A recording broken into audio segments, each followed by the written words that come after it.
I am a Filipino. I'm Filipino.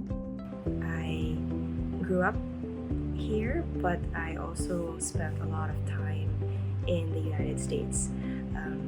So I grew up in the United States, but I have lived here for most of my adult years, and but I do consider myself a Filipino. My race is Asian, specifically Filipino. My cultural identity is Filipino-American, as I lived in both the US and the Philippines during my formative years. I think that being a Filipino-American, or Fil-Am, is a distinct cultural identity, wherein you are not fully either of the two cultures, but share enough characteristics, values, and behaviors.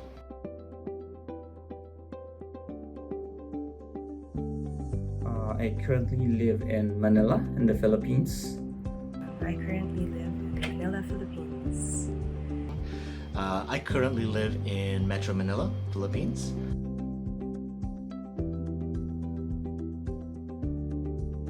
Yeah, definitely I see myself as being local. Yes, I do consider myself being a local in the Philippine market. Yes, I have lived in Metro Manila since my college days, and that has been over 21 years already.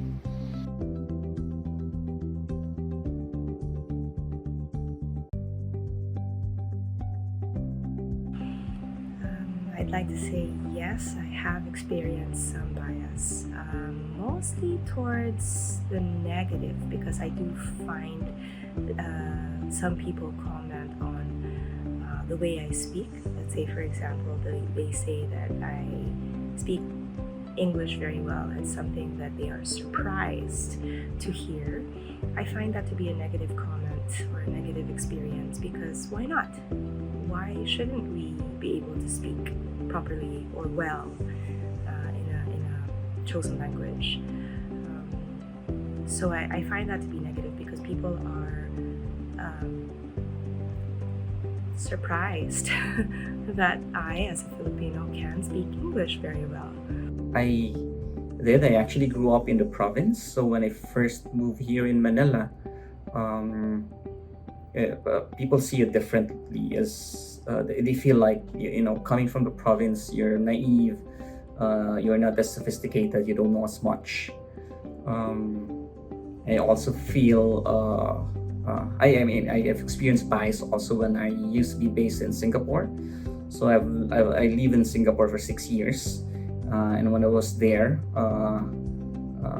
some of my friends, when I first met them, the locals, they're quite surprised actually that I work as an executive in a multinational company, because normally they would see Filipinos as working as domestic helpers, or in the music as musicians in the bars or restaurants. I experienced some positive bias when I repatriated to the Philippines in the early 1990s. Filipinos back then, especially teenagers, somewhat had an affinity to associate with Fil-Ams, or Balikbayans. I think this is because they see Fil-Ams as access to the American culture.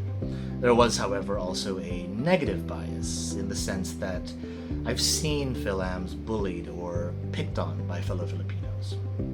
I remember being ridiculed for my American twang in college class.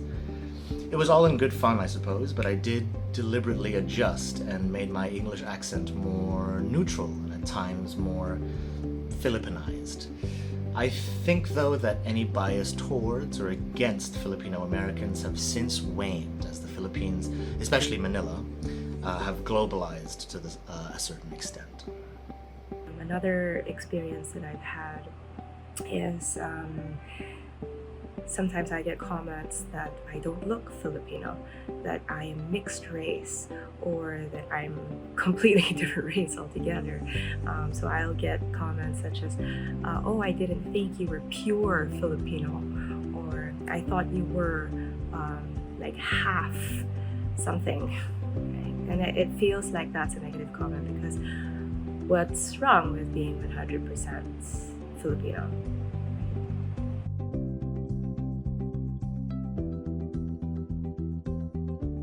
In the Philippines, I would say not as much. there might be some, but it's not as prevalent. I think we're quite more open towards other cultures and races as well. Yes, I do think there's an issue of racism in the Philippine market because I'd like to point at the colonial mentality that most Filipinos have, where they think that a foreign influence is much better than being yourself or your own, right? So there is that racism or that discrimination when a Filipino is being compared to, let's say, for example, an American or a different race altogether, or somebody else from a first world country. The Filipino themselves, right, will consider the Filipino a second-rate race instead of being proud of who they are and where they come from. They put a lot of value in other racism, but what's wrong with being a Filipino? Nothing really. But a lot of people do think that others are much better than Filipino. Yes, there is, and this is a complex topic to answer because it has levels.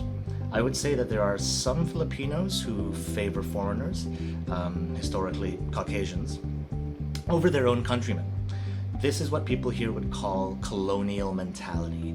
You can see it in various situations. For example, it isn't unusual to see white foreigners get treated better in establishments like stores, restaurants, etc.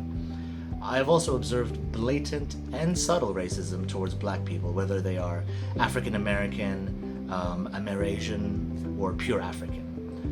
An example that I can share are some of the negative things my best friend, who is half African American and half Filipino, experienced because of racism. I remember him getting called hurtful things by other kids when we were growing up.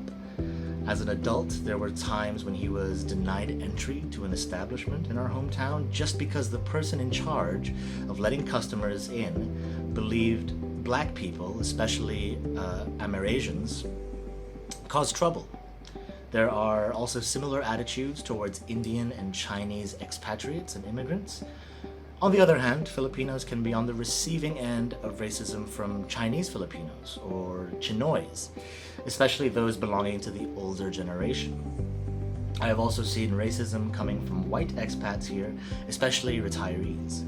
I have heard many of these expats blatantly say racist things about Filipinos, especially in scenarios where they are speaking to another white person.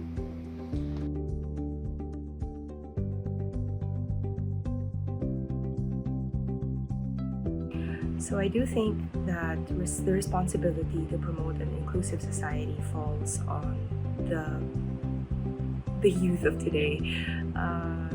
They are the most open, they're the most in the know, and they have the most experience or